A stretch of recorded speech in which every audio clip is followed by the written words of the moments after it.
ఓం నమః శివాయ, శ్రీమాత్రే నమః.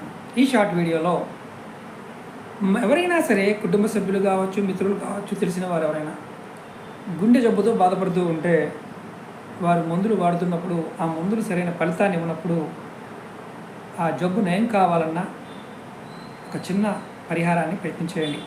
ఇది గురువారం నాడు ఉదయాన్నే సూర్యోదయానికి గంట ముందు ఎక్కడైనా అరటి తోటలో కానీ ఇంటి దగ్గరైనా సరే గెల వేయని అరటి చెట్టు, అంటే గెల రాకుండా ఉన్న అరటి చెట్టు దగ్గరికి వెళ్ళి నమస్కారం చేసుకొని నీరు పోసి చెట్టుకు ఉత్తరం వైపు ఉన్న వేరుని తెచ్చుకొని దాన్ని అష్టద్రవ్యాలతో దాన్ని శుద్ధి చేసి అష్టద్రవ్యాలతో శుద్ధి చేయాలి.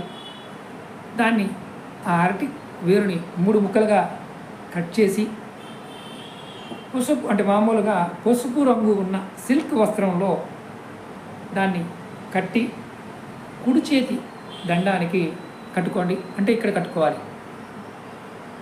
ఇలా కట్టుకోవడం వల్ల మీకు గుండెకు సంబంధించిన ఇబ్బందులు గురుబలం చేత తగ్గుతాయి. ఇది సూర్యోదయ సమయంలో సూర్య నమస్కారం చేయడం, అంటే ఉదయాన్నే సూర్యుడు ఉదయిస్తున్నప్పుడు ఇలా గుండె జబ్బుతో బాధపడుతున్న వారు సూర్య నమస్కారం చేసుకోవాలి. మరి ఇక్కడ మతం కూడా వస్తుంది. మేము ముస్లింలు అండి, మేము క్రిస్టియన్ అంటారు.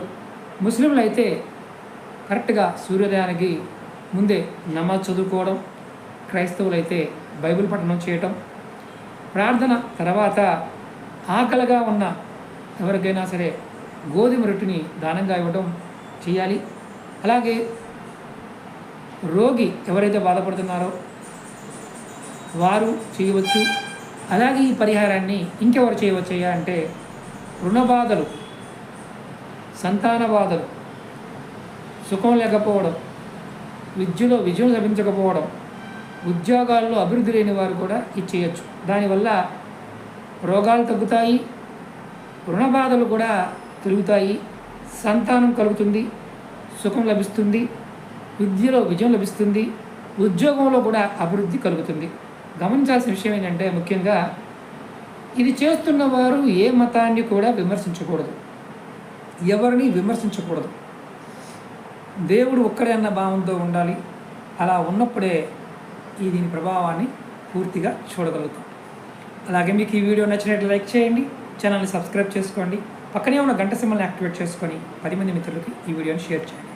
ఓం నమః శివాయ, శ్రీమాత్రే నమః.